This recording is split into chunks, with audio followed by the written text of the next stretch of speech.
What's up, What's up, boys? Ahmed here, back with the Fun with Ahmed channel. All right, so we're now to the second part of the Sixth Coalition. We left off at Battle of Leipzig, where Napoleon had a terrible defeat, and now he's running back.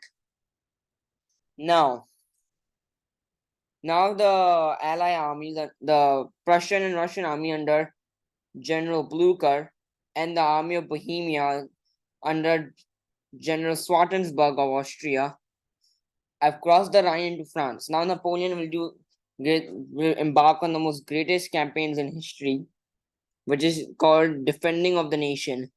So he ought to defend his own home nation. So let's start. Napoleon gets more conscripts, but Napoleon only has now a 90,000 strong army. But there's one thing good this time. You know what? For the first time, Napoleon's army is so weak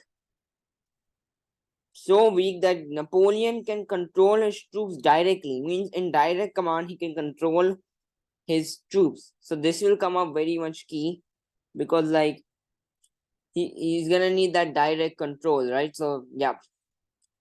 So for the first time, he has direct control over his forces because his forces are so low. So let me annotate this. Consider this General Swartensburg, this General Blucher, and this Napoleon, right? Okay.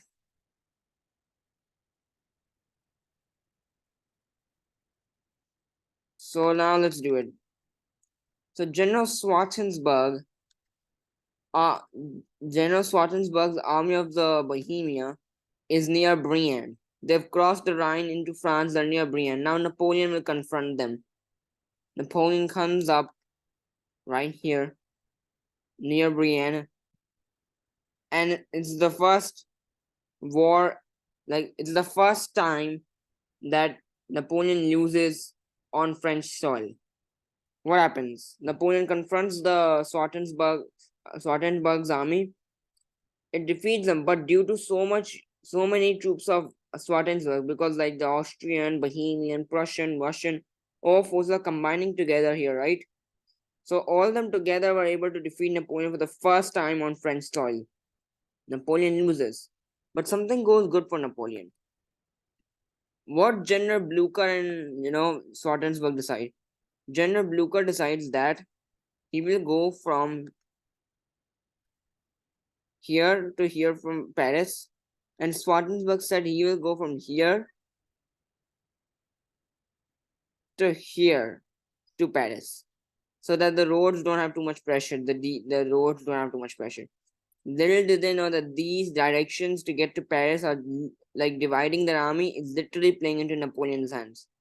What Napoleon does, Napoleon marches to this place right here and confronts Blucher's army. What was Blucher? The star, right? Confronts Blucher army and defeats it 4 times in 6 days. 4 times in 6 days. Napoleon takes 3,000 casualties, whereas Blucher takes about 30,000 casualties.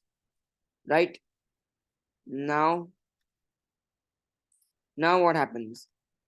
Napoleon has stopped Blucher. Blucher is literally now here. He was here and now he has retreated from here. Like he's retreated back. Now what's happening? General Swartensburg, right here, is right now here, right? He's near Paris. He's getting near Paris. He's right around this area. What Napoleon does is that he knows he has defeated the Swart. He knows he's defeated Blucher. Now he goes from here to confront Swartensburg's army and defeats it at Moman, Montereau. He defeats that, okay?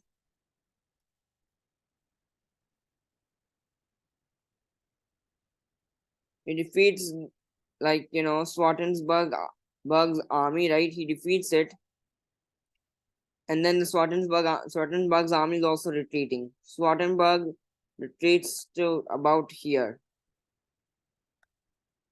but there's one news coming. General Blucher resumed his advance. to Paris. So what happens?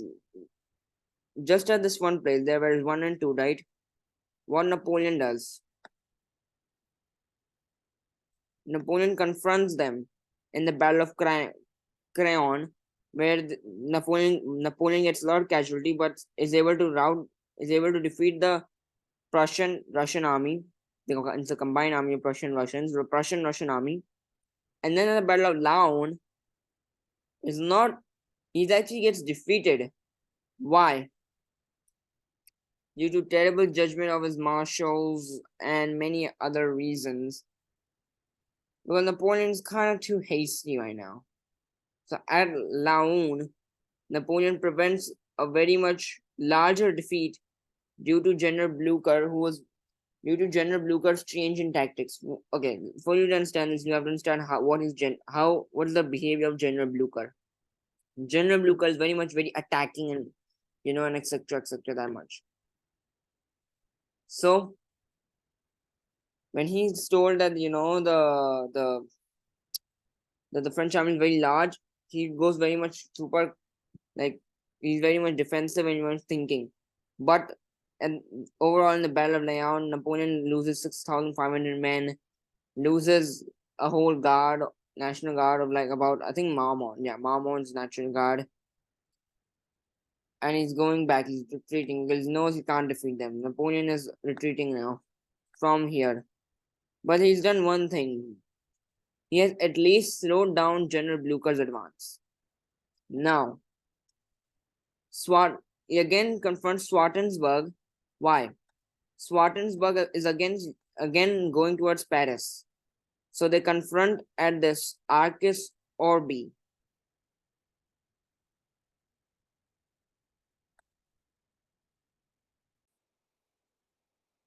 Yeah, Swartensburg and Napoleon confront each other at Arcus Orbi, where Swartensburg, with the whole army of Bohemia, confronts Napoleon with about 20 to 30,000 men.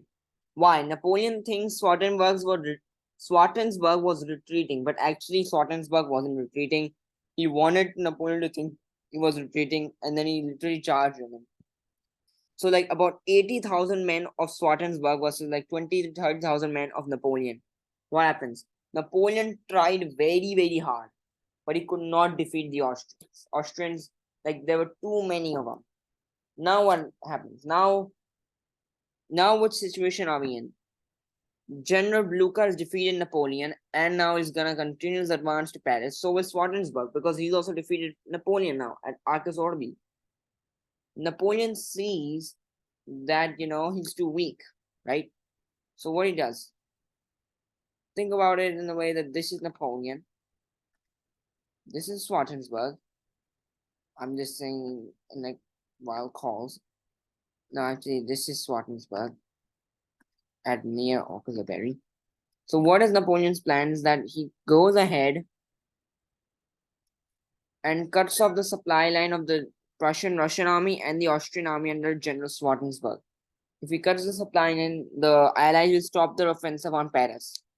But suddenly news came from Paris. French politician Talleyrand invited the Allies to enter in Paris, telling them the dire situation of the people and they're sick of Napoleon. So they start advancing towards Paris. Right? Now, what General Blucher does, General Blucher sends some of his corps to, confront Napoleon, he, Tsar Alexander, and Swartensburg all go towards Paris. Now I'm going to tell you a new story, the Battle of Paris. Now, consider Napoleon's two marshals, Marshal Mortier and Marshal Marmont, who reached Paris before the Allies, defending the city. General Swartensburg's here, General Blucher here. These two corps, with many of the garrison, fought very hardly, very hardly. 80,000 men versus 120,000 men. They fought very hardly, but very hardly, but defeat was inevitable. They got defeated. The Allies can come in Paris. They're not criticized. They're actually, the people like that the Allies have gotten in Paris. Why? They're sick of like about 15 years of war, and now they're finally allies are coming. So when the allies come, the Paris people celebrate as like the celebration of peace, and like adhere Tsar Alexander II as the creator of, as like the peace, who made the peace. Okay. Now Napoleon is about 30 to 50. Now when Napoleon hears, okay, we have to, then Napoleon hears of the advance of Blucher and Swartensburg towards Paris, and hears about what Talleyrand did. Right, Napoleon did a forced march from about here, like this is 100 miles, right? Trying to get to Paris. When Paris completely falls, the Allies have entered, everything has fallen, the whole Paris has fallen. Napoleon is only 30 miles away. Napoleon gathers all of his forces and says one thing. Napoleon gathers all of his forces and plans for an invasion of Paris. When he's thinking of that, his marshals and his his marshals and ministers come and confront him and remind him about the oath he took. He said that he will work for the French people. And they told him that the war was lost. They told him the war was lost. It's better to do an armistice. It's better for the French people to do an armistice rather than sealing the fate of Paris as like Moscow. Moscow burned in flames, right? They didn't want Paris to have the same. So they said that the Paris will not have the same fate as Moscow. So we want you to go out, please. We are not gonna advance at Paris. So Napoleon calls them for treason, but they say no because they know what they're doing. They know they're doing it for France, and they remind Napoleon of the oath he did. Now Napoleon, without any army, can't do anything. He signs the armistice. The allies amongst each other decide that they will they will have Napoleon surrender on an unconditional surrender, right? And Napoleon's son will not become the next heir, whereas the Bourbon monarchy will return. So what happened? Napoleon signs the armistice. Bourbon monarchy again comes. Napoleon has a very good farewell of France and is exiled to the island of Elba. Where Elba? Where Elba? This island known as the island of Elba, where he's still proclaimed emperor and he also has guards, but it's Elba and that's France. So the Bourbons have returned, the Allies have won, and the Napoleonic Wars are still not finished because one more coalition is left, the seventh coalition. We'll discuss about that coalition in the next video. Bye.